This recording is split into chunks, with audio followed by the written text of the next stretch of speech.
What gender do you think I am? Am I a boy or a girl? Many times people assume someone's gender based on how they talk, what up bro, what they wear, or what they're interested in. But all that is gender expression. So what is gender expression?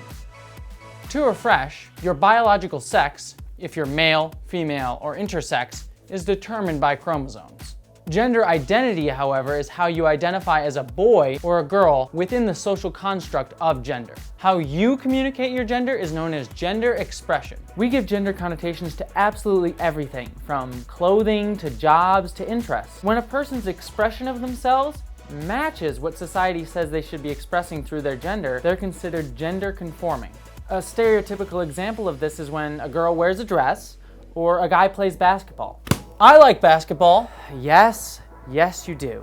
And because you're a boy, you're considered gender conforming. But I also like basketball. So you're gender conforming too then. My gender is a girl, so me liking basketball is considered not gender conforming. When someone breaks the rules and expresses themselves outside of the societal gender norms, they're considered gender non-conforming. Being gender conforming or gender non-conforming is an action, not a form of self-identification. What that means is anyone can be gender conforming or non-conforming. Transgender, cisgender, whoever. Our idea of what gender conforming is has changed over time. Girls wearing pants was considered gender non-conforming. But today, girls wear pants all the time, so it's considered gender conforming. Gender traits aren't static or intrinsic to a certain gender. They change all the time. And remember, gender identity and gender expression are different. For example, Susie. She has XX chromosomes, so her biological sex is female. Her self-identified gender identity is girl, which makes her cisgendered. Cisgendered means that a person's gender identity matches the gender that they were assigned at birth. However, she sees herself as a tomboy. That means her gender expression is more masculine, which makes her gender non-conforming in some aspects. Susie shows us that biological sex, gender identity, and gender expression are all related but separate aspects. I like both superheroes and princesses. Wait, you like princesses? Princesses are literally the most badass people ever. But how can a person express both masculine and feminine traits at the same time? Perhaps I can help.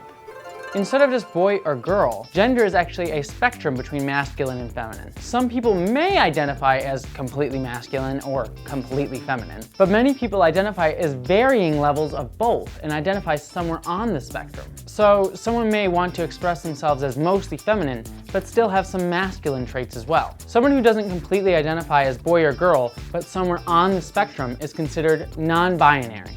As gender expression and gender identity are two separate things, they each have their own spectrum. For example, someone can have a non-binary gender expression, but a completely feminine gender identity, like a tomboy.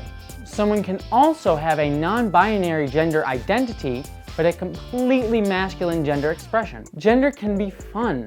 You get to explore your gender identity through your gender expression every day. There are no rules. Dang, that's a lot to remember. Yeah, even I don't get all that. At the end of the day, it's all about you. Just be who you want to be and let others be who they want to be. As long as we respect everyone and respect how they identify and express themselves, that's what's really important. Now wait! I think that's good. You have it on your lip. Do I?